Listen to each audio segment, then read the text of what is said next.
कुंडलिनी योग मूल रूप से सबसे जोखिम भरा योग है। मैं जोखिम भरा इसलिए कह रहा हूं क्योंकि ये सबसे शक्तिशाली भी है। सबसे शक्तिशाली हमेशा सबसे खतरनाक भी होता है। कुंडलिनी योग आपको कुछ दिनों के भीतर बदल सकता है। अचानक अभ्यास के 2 दिनों बाद ही आप अपने ही घर में एक अजनबी की तरह महसूस करेंगे, क्योंकि यह आपके बारे में सब कुछ बदल देगा।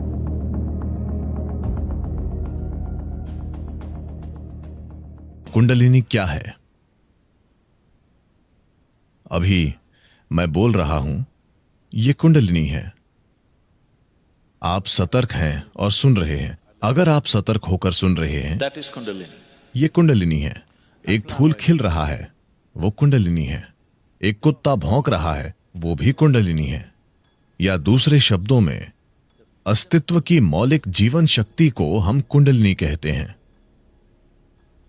अब सिस्टम के भीतर, मानव प्रणाली के भीतर, अगर आप इसे एक तरह के जीवन पैकेज के रूप में देखें, तो यह जीवन का एक टुकड़ा है।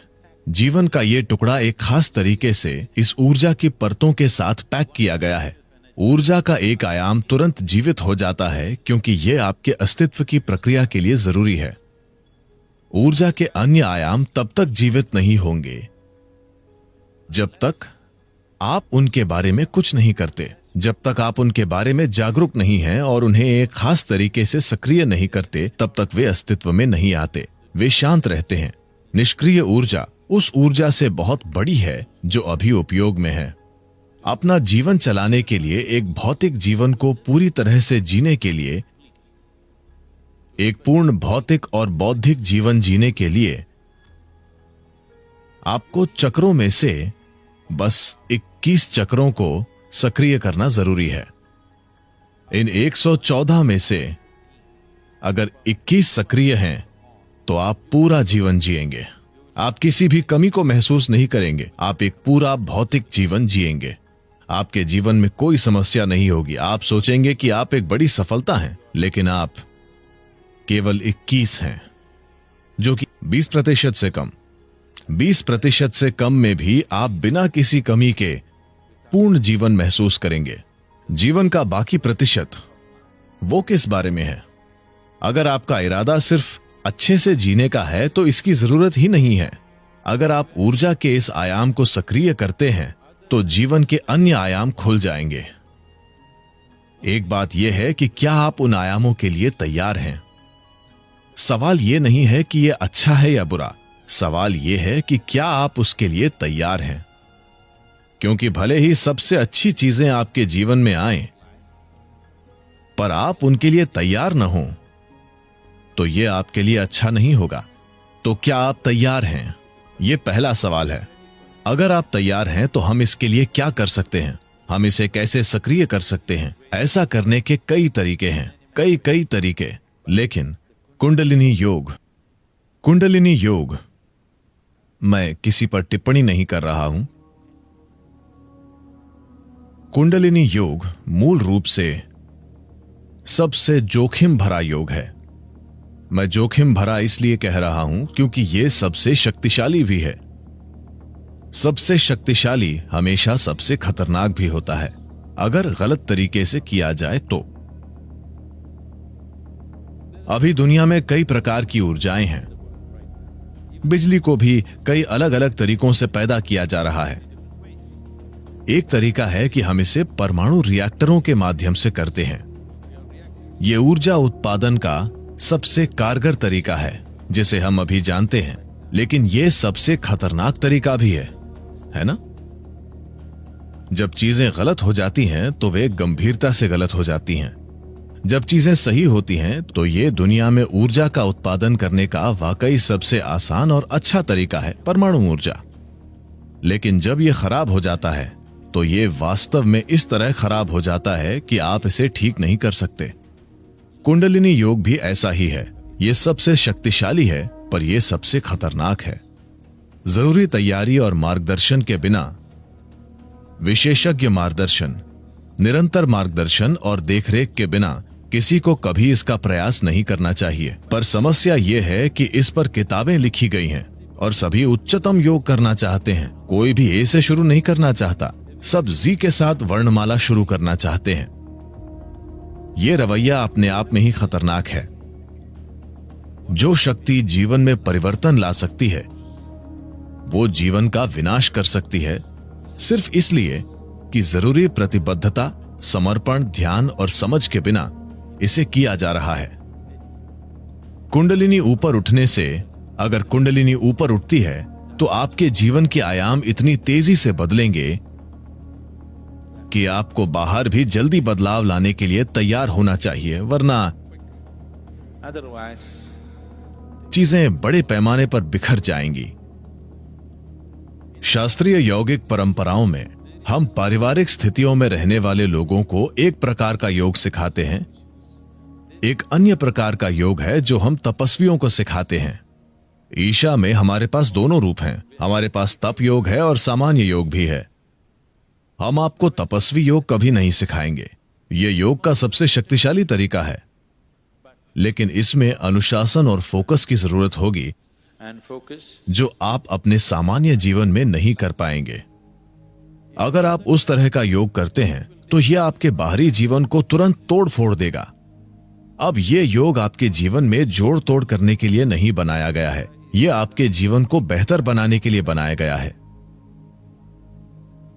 जब जीवन बेहतर होता है, जब चीजें बेहतर होती हैं, आप अधिक पैसा कमाते हैं, आपका बिजनेस बेहतर हो रहा है, आपका पेशा बेहतर हो रहा है, आमतौर पर दुर्भाग्य से परम की तलाश करने की आपकी लालसा धीमी हो जाती है।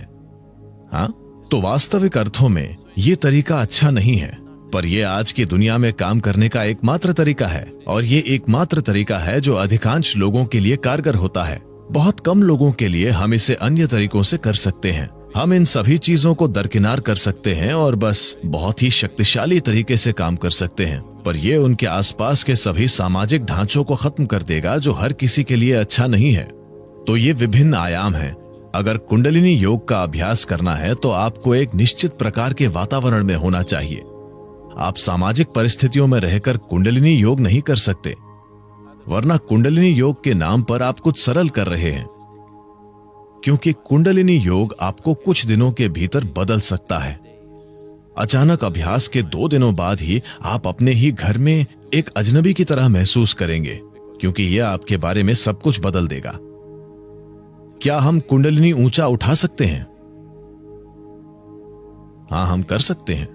एक तरीका यह है कि मददगार माहौल बनाया जाए ताकि यह धीरे धीरे बढ़े। दूसरा तरीका इसे इस तरह भड़काना है कि यह जल्दी से बढ़ जाए।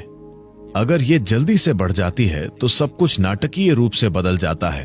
अगर यह धीरे धीरे बढ़ती है तो बदलाव धीरे धीरे होगा। आप समय के साथ बदलाव संभाल पाएंगे।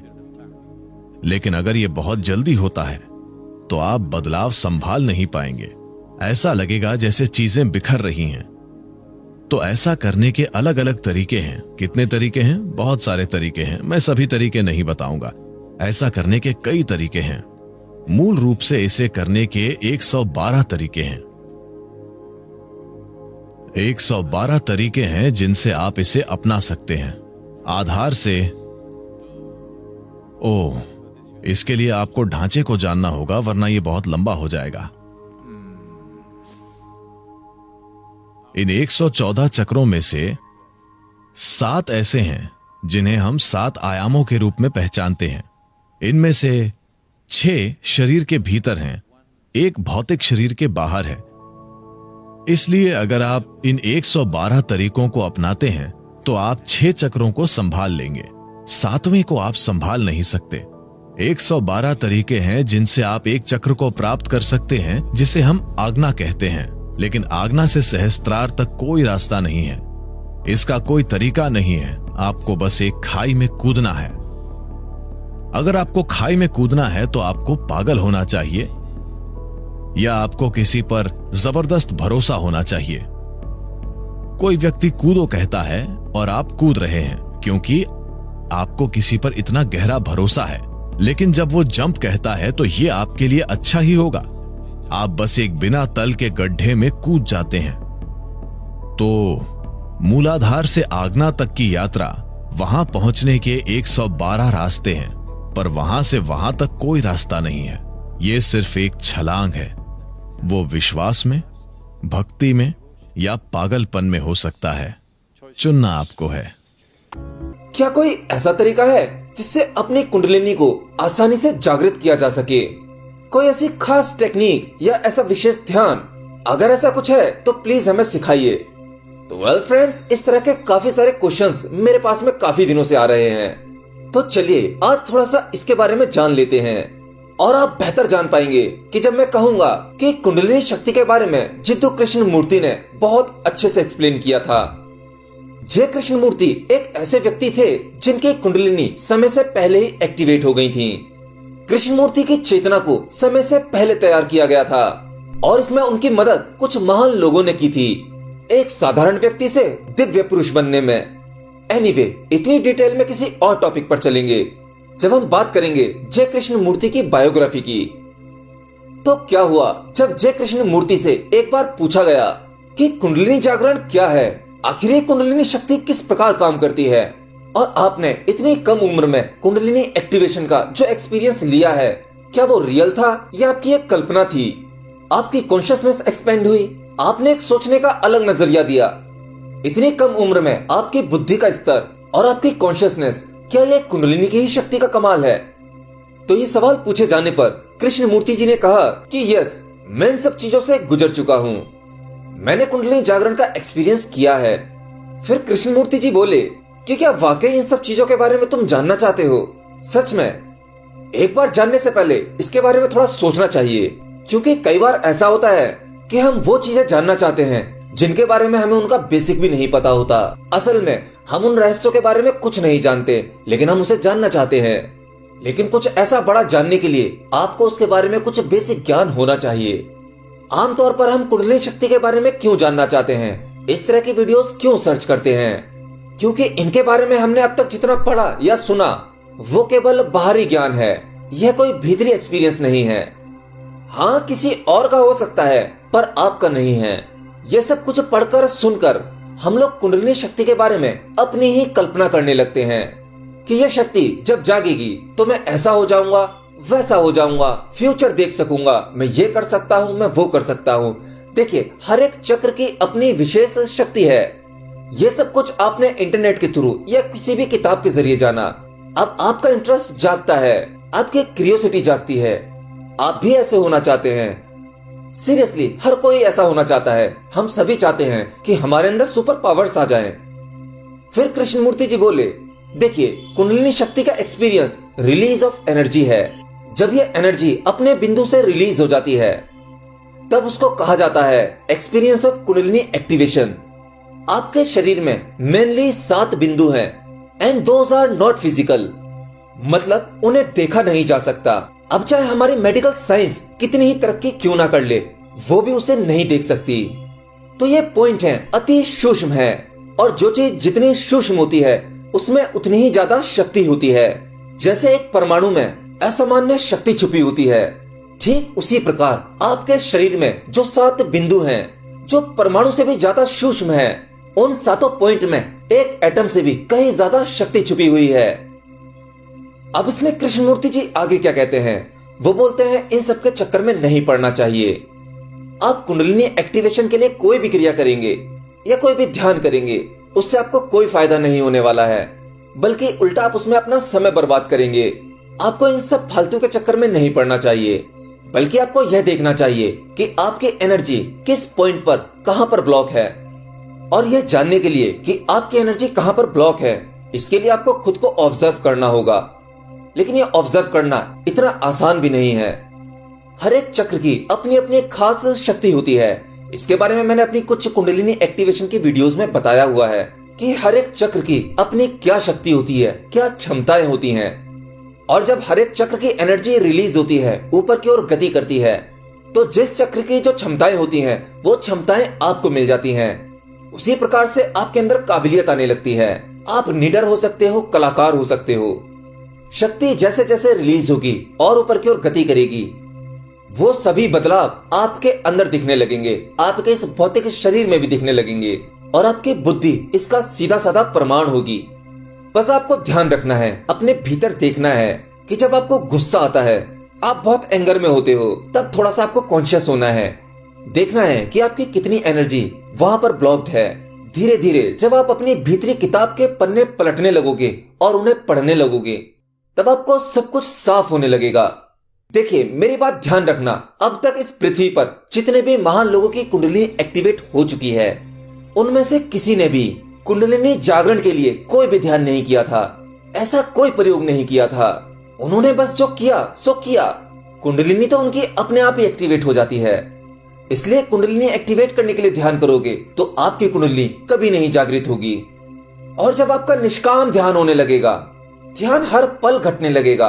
हाँ, स्टार्टिंग में तो आपको खुद ही प्रयास करना होगा, अपनी कॉन्शियसनेस को बार बार पकड़ कर लाना होगा। थोड़ी मेहनत, थोड़े प्रयास के बाद आपका इसमें मन लगने लगेगा, ध्यान होने लगेगा। और जब ध्यान स्वतः ही होने लगे, हाँ, ध्यान को कभी नहीं किया जा सकता, ध्यान तो अपने आप ही घटता है। और जब ये घटने लगता है, तब आपको आंखें बंद करने की भी आवश्यकता नहीं होती। ये हर पल घटता है, आपके ऑफिस में, आपके घर पर, पत्नी बच्चों के साथ, हमेशा। हर एक चीज सीरियल की तरह एक नाटकीय रूप में दिखने लगती है। समझो आपका ध्यान घटने लगा, और इसके बाद तो कुंडलिनी अपने आप ही एक्टिवेट हो जाती है, क्योंकि ऊर्जा ऊपर की ओर गति करने लगी है। लेकिन अब आप इसमें यह मत सोचना कि अब मैं कुंडलिनी एक्टिवेट करने के लिए ध्यान नहीं करूंगा तब मेरी कुंडलिनी एक्टिवेट हो जाएगी। मन बड़ा ही चालाक है, ये आपके साथ खेल खेलता है। देखिए, शक्ति खतरनाक है, ये आपका यह जीवन बदल सकती है, तो इतनी आसानी से तो नहीं मिलेगी, क्यों, है ना? और आज के युवा वर्ग का कुंडलिनी एक्टिवेशन में इंटरेस्ट देखते हुए आज बाजार में कई सारी दुकानें भी खुल गई हैं जो आपकी कुंडलिनी एक्टिवेट करती हैं। ऐसे कुछ लोग थोड़ी जानकारी जमा कर लेते हैं और उसके बाद 2-4 लोगों को अपने साथ जोड़ते हैं। एक संस्था तैयार कर ली जाती है और फिर सारा नाटक, सारा खेल शुरू हो जाता है लोगों को बेवकूफ बनाने का, और आपकी कुंडलिनी एक्टिवेट होने लगती है। ये सब बकवास है, आप इन चक्करों में ना पड़िए। आपने कुंडलिनी जागरण का एक्सपीरियंस के बारे में इधर उधर से सुना और उसके बारे में बहुत ज्यादा सोचने के बाद आपको लगता है कि आपका भी कोई चक्र खुल गया है। और मेरे पास तो ऐसे बहुत से कमेंट आते हैं, ईमेल्स आते हैं, जिसमें मुझसे लोग दावा करते हैं कि उनके फला फला चक्र खुल गए हैं। अब मैं क्या करूं? मेरा आज्ञा चक्र खुल रहा है, अब मुझे क्या करना चाहिए? किसी किसी का तो सहस्त्रार चक्र भी खुल जाता है। वो मुझसे पूछते हैं कि उन्हें क्या करना चाहिए। अब देखो कितनी बड़ी बेवकूफी है, लोग अपने आप को किस प्रकार धोखा दे रहे हैं। जब आपकी कुंडलिनी एनर्जी थोड़ी सी भी ऊपर की ओर गति करेगी, तब सभी सवालों के जवाब आपको खुद ब खुद मिलने लगेंगे। आपकी कॉन्शियसनेस बढ़ जाएगी, बुद्धि का स्तर भी काफी ज्यादा हो जाएगा। जैसे जैसे जो चक्र आपके खुलेंगे, आप उतने ही आगे बढ़ते चले जाएंगे। और फिर मेरे जैसे इंसान से पूछने की क्या जरूरत पड़ेगी आपको कि आपका यह चक्र खुल गया है, अब आपको क्या करना चाहिए। और कमाल की बात है, आपके चक्र खुल रहे हैं और चारों तरफ आप गाना गाते फिर रहे हैं कि आपके चक्र एक्टिवेट हो गए। असल में ये आपका अहंकार ही है, आपकी इमेजिनेशन। आपने अपने आप को सेल्फ हिप्नोटाइज कर लिया है और दुनिया वालों को बताकर वाहवाही लूटना चाहते हैं। एनीवे, कुंडलिनी के बारे में जो मैंने पहले वीडियो बनाई थी, जिसमें हर एक चक्र की अपनी अलग शक्ति होती है, वो वीडियो आपने नहीं देखा तो मैं उसे एंड स्क्रीन या डिस्क्रिप्शन बॉक्स में दे दूंगा। आप उस बारे में थोड़ा और जान पाएंगे। और हाँ, मैं किसी की कुंडलिनी एक्टिवेट नहीं कर सकता, मैं तो बस ध्यान सिखाता हूँ। जो मुझे आता है मैं वही कराता हूँ।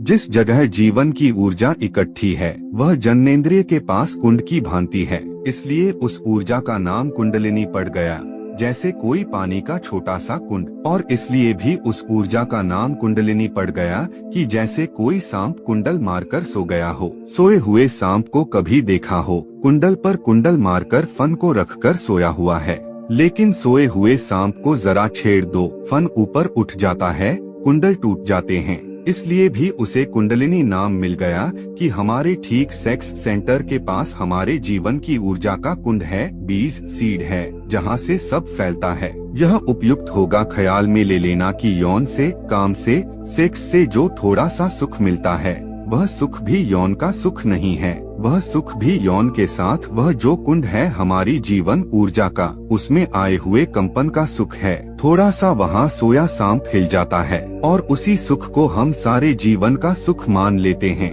जब वह पूरा सांप जागता है और उसका फन पूरे व्यक्तित्व को पार करके मस्तिष्क तक पहुँच जाता है, तब जो हमें मिलता है उसका हमें कुछ भी पता नहीं। हम जीवन की पहली ही सीढ़ी पर जीते हैं। बड़ी सीढ़ी है जो परमात्मा तक जाती है। वह जो हमारे भीतर 3 फीट या 2 फीट का फासला है, वह फासला एक अर्थ में बहुत बड़ा है। वह प्रकृति से परमात्मा तक का फासला है। वह पदार्थ से आत्मा तक का फासला है। वह निद्रा से जागरण तक का फासला है। वह मृत्यु से अमृत तक का फासला है। वह बड़ा फासला भी है, ऐसे छोटा फासला भी है। हमारे भीतर हम यात्रा कर सकते हैं। ऊर्जा जागरण से आत्म क्रांति। यह जो ऊर्जा हमारे भीतर सोई पड़ी है, अगर इसे जगाना हो तो सांप को छेड़ने से कम खतरनाक काम नहीं है, बल्कि सांप को छेड़ना बहुत खतरनाक नहीं है। इसलिए खतरनाक नहीं है कि एक तो 100 में से 97 सांपों में कोई जहर नहीं होता, तो 100 में से 97 सांप तो आप मजे से छेड़ सकते हैं, उनमें कुछ होता ही नहीं। और अगर कभी उनके काटने से कोई मरता है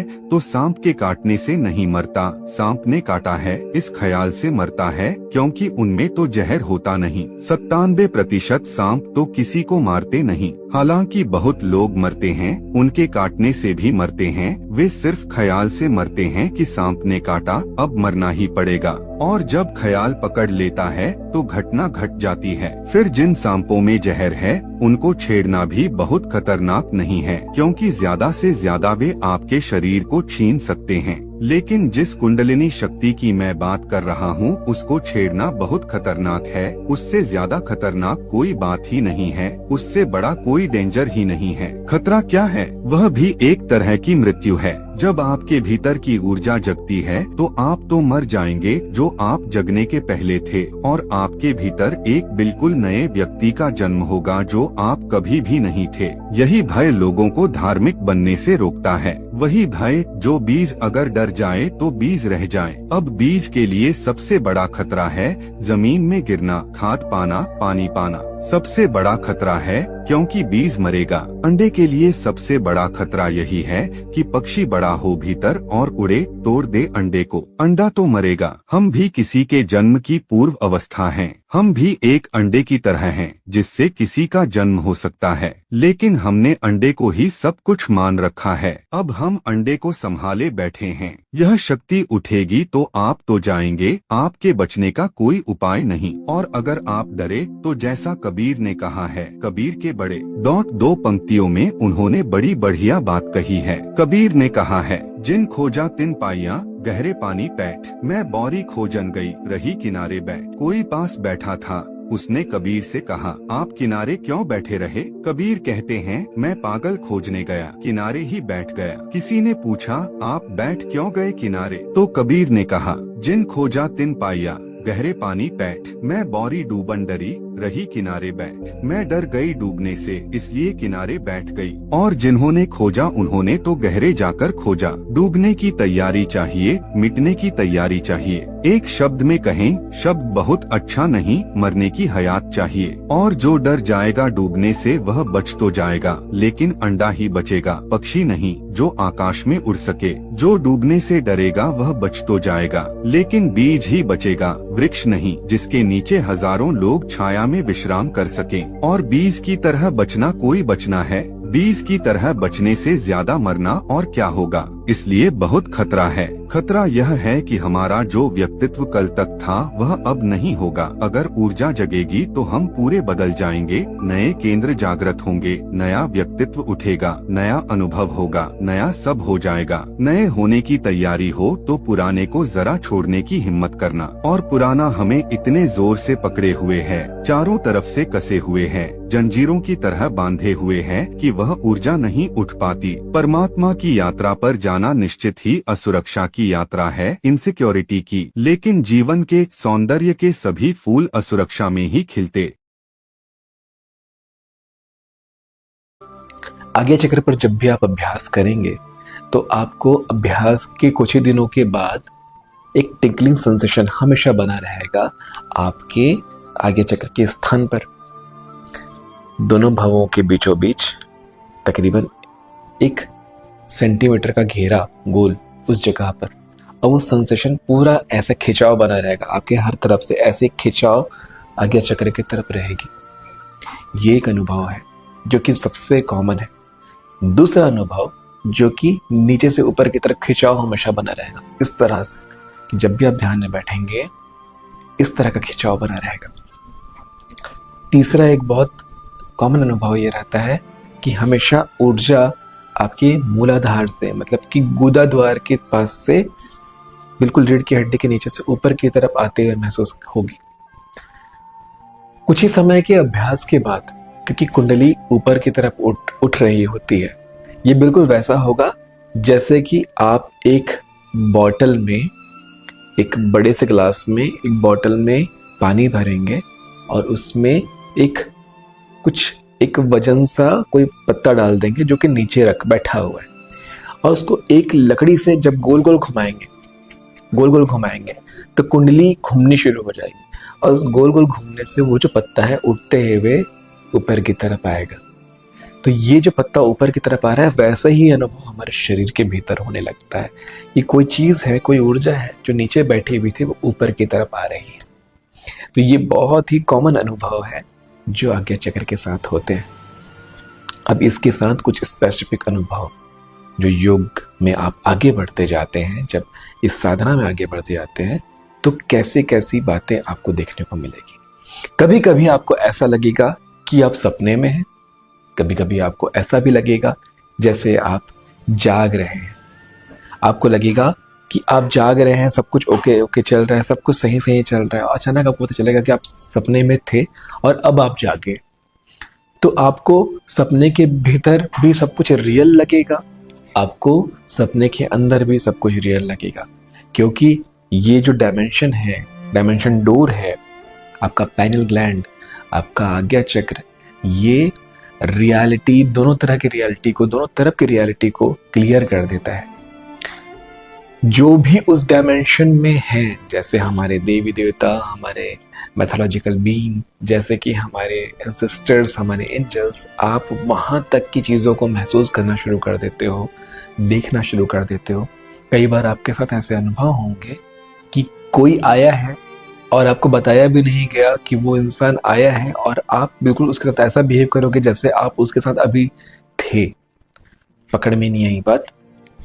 देखो, बिल्कुल ऐसा होगा आपके साथ कि कोई एक कमरे में आप हो, आप अपना काम कर रहे हो, और अचानक एक कोई पर्सन एंटर करता है आपके कमरे में, जो कि बिल्कुल फ्रेश, बिल्कुल नया, वो था ही नहीं यहाँ पे, लेकिन आप अगला सवाल या अगली बातें उनके साथ ऐसे करेंगे जैसे आप उनके साथ अभी बात कर ही रहे थे।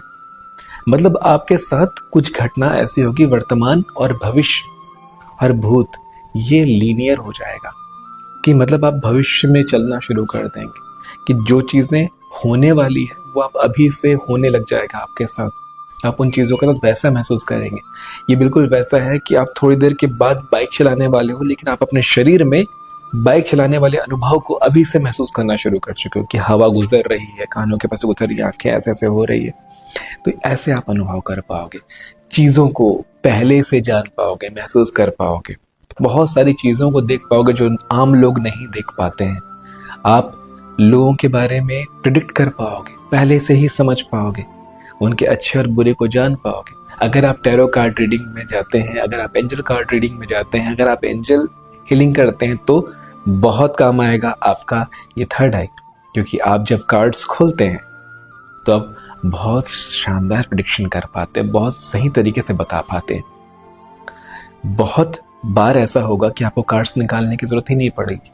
आप एस्ट्रोलॉजी में अगर जा रहे हैं, किसी का हाथ देखते हैं, हस्तरेखा विज्ञान में जाते हैं, तो बहुत कम चीज़ों को देख करके आप बहुत सारी चीज़ें बता पाएंगे। किसी के माथे की रेखा को देख करके बहुत सारी चीज़ें बता पाओगे। किसी के सिर्फ चाल को देख करके, किसी के चेहरे को देख करके, उनके जीवन में क्या चल रहा है, वो कैसी प्रॉब्लम से गुजर रहे हैं, उनको अभी क्या सुनना चाहते हैं, वो अभी क्या बोलना चाहते हैं, ये आप पता कर पाएंगे। मतलब कि ये आपको एफर्ट नहीं करना पड़ेगा, ये सारी चीज़ें बाय प्रोडक्ट है आज्ञा चक्र की। मतलब आप आज्ञा चक्र पे काम कर रहे हैं तो बाकी सारी चीज़ें आपको वैसे ही मिल जा रही। तो ये कुछ शानदार चीज़ें हैं जो आज्ञा चक्र से जुड़ी हुई हैं। आज आपको एक चीज़ और समझाऊंगा कि आज्ञा चक्र के साथ कुछ चीज़ें खतरनाक भी हो सकती है, जैसा कि आपको दूसरे डायमेंशन के प्राणी दिख सकते हैं, आप समझ रहे हैं, नाम लेने की आवश्यकता नहीं है, दिख सकते हैं, आप घबरा सकते हैं। तो हमेशा अपने आज्ञा चक्र को प्रोटेक्ट रखिए, प्रोटेक्शन बना के रखिए। जब आज्ञा चक्र पर आप काम कर रहे हैं शुरुआती समय में, तो आज्ञा चक्र पर तिलक कीजिए ताकि वो सुरक्षित रहे।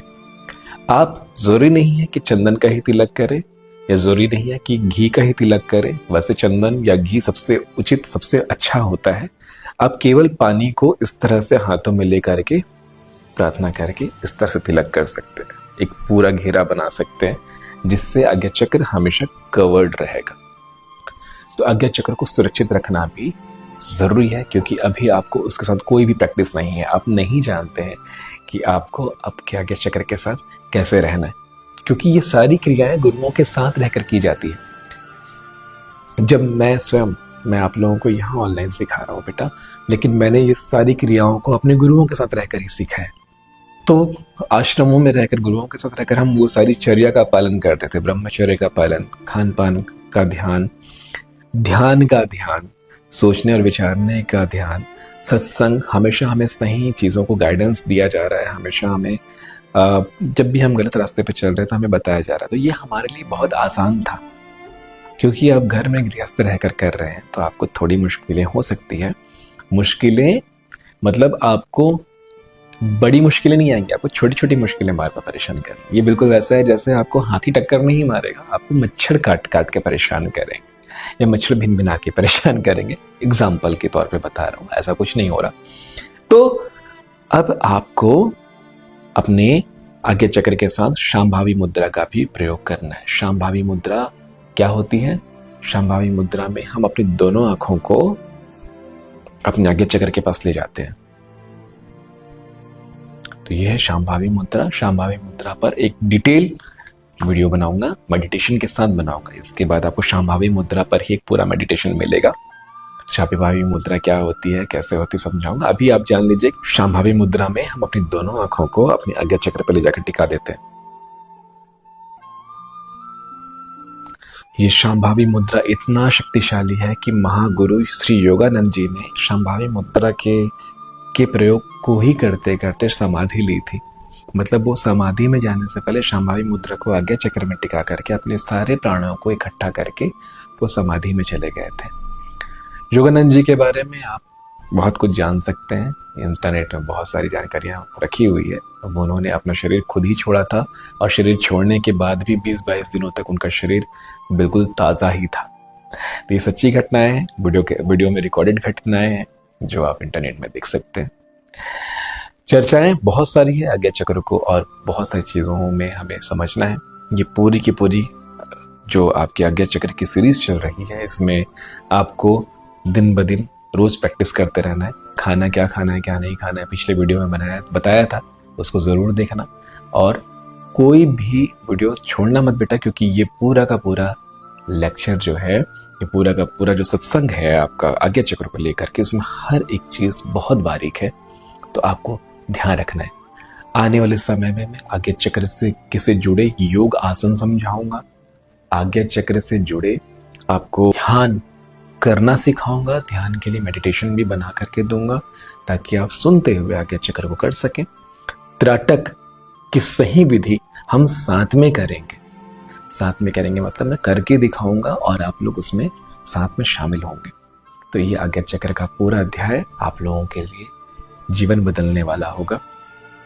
तो चलिए आने वाले अध्याय में हम क्या समझेंगे? शांभावी मुद्रा का सही प्रयोग।